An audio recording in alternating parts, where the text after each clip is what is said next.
This is TK Kuegler from Wasabi Ventures Stables. Today I'm going to talk to you about a brand new program we're launching, which is an extension, a new creation for us, coming on the breeding side of the thoroughbred racing industry.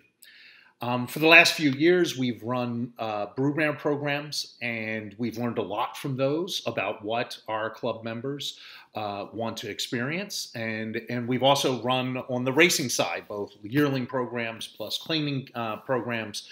And we've taken the best of all of that from we've learned and created a new program for what we are calling the individual foal program. And once again, this is a breeding program only, and I'll explain to you sort of how it works.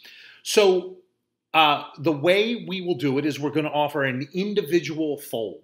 So when a broodmare that we have in our possession, in our crop, when that broodmare gets pregnant to a stallion, we will offer anyone to come who's a club member to come in and buy anywhere between 0.5% and 10% of that foal, of the unborn foal. And we won't offer that until we know the mare is checked into foal, so that takes one of the risks out right there. And then our offering has no markup and no fees of any kind. All we do is we take a list of projected expenses for that individual foal, from the time that it's inside of the mare, all the way to it's born, all the way through December of its weanling year. So basically right up until it's a yearling, okay? And we take an estimated expense for all of that time period, and then we allow club members to buy in at that percentage. There are no ongoing bills after that purchase. So if we put the price at that estimated price at $10,000, and you wanted 1%, that would be $100. If you wanted 10%, it'd be $1,000. And then we will sell a percentage of that foal out. The foal is then born. After the mare weans it, the mare goes away and is no longer part of the process. But that foal at that point, be that a colt or a filly, we will keep that and sell that horse, sell her or him up until at the best point that we can. Maybe that's a public auction, maybe it's a private sale. It could even stay racing at Wasabi Ventures Stables. It could turn into a yearling in December, and we decide to put it into our racing program. But at that point, when that foal is sold, and it will be sold, it will either be sold externally or internally, there's a liquidation for that foal, for the people who participated, the club members who participated in that foal at that point. So let's walk through how the math might go. So I was telling you about, so $10,000 are the estimated expenses for our hypothetical foal. Let's say that foal is born, and we sell it in its weanling year, and we sell it for we'll sell it for $15,000 at that point. So what would happen is we would take the $15,000 that the horse was sold for, plus the $10,000 that was deposited by everyone. So that's $25,000 in revenue. And then we would take out the actual expenses. So let's say in this case, the actual expenses were $9,000. That would leave $16,000. That $16,000 would then be split up pro rata on whatever percentage that club member had. So if they had 1%, and in the example that I just gave, it was $16,000, they would get $160 back.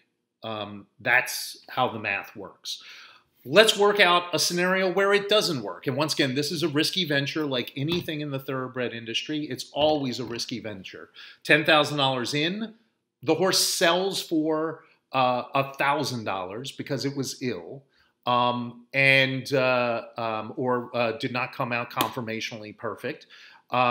And there were $12,000 in expenses because it had some health issues. So in that case, it's $10,000 plus $1,000, $11,000, minus the actual expenses. And I had said in this estimate, it's $12,000. So the horse lost money. So in theory, each club member would have to pay their pro rata percentage of that $1,000 loss. But in this program, Wasabi Ventures Stables will eat all of those losses. There will be no more expenses of any kind, no risk to any of the Wasabi Ventures Stables club members who will participate in that. Okay? So we're really trying to create a program that has no ongoing expenses, so you don't get any quarterly bills. There's no risk of any other losses. There's no hidden upcharges. There's no hidden expenses of any kind.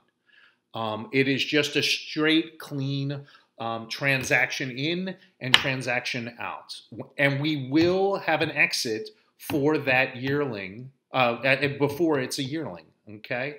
Now, one of the benefits, too, is that there is a residual value in the birthing in the breeding game of thoroughbreds.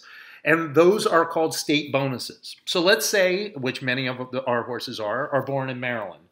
The way state bonus programs work, that horse, when it goes off and runs, even if you don't own it anymore, it will earn residual bonuses when it wins races and it wins purse money, okay?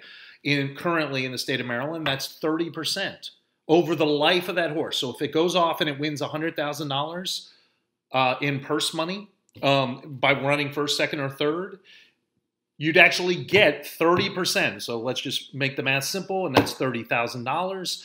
And of the 30, and when we get those payments every year, you would get your prorated amount. It's like an annuity. Now, once again, none of that is guaranteed, and the horse may never run, and it may never win, and it may never earn any purse money.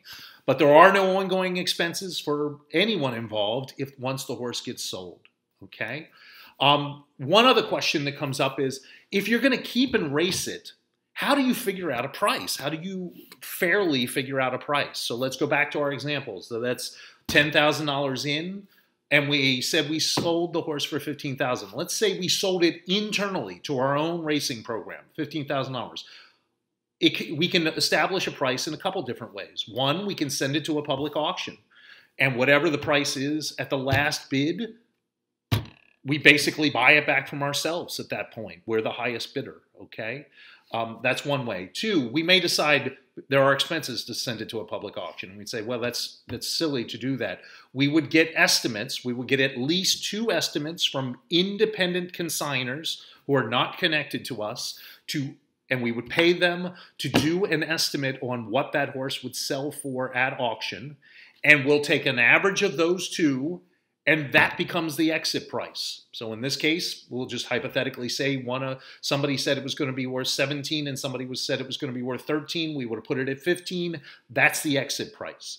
And that is how we establish an exit price for the horse. Okay? Those are 2 methods. Of course, we could also sell that horse privately, and then the transaction is the transaction at that point. So once again, it's meant to be a transparent process. It's meant to take out all the hassle and all the headaches of the breeding side to give people that experience in a safe and fun way. I do want to make it clear, you're not part of the racing aspect at that point. This is purely a breeding program. Now, if we keep and race that horse, in that example that I just talked about, we keep it at that $15,000. We would offer that in our yearling program for $15,000. Once again, no change from the exit price to the entry price, same price. So it makes it very simple and transparent for everyone involved. But we have people that want to be part of the breeding and people that want to be part of racing. So we're trying to give aspects of both of those to everyone. Hopefully this helped and answered a lot of questions. I look forward to having people participate in our first individual foal offering.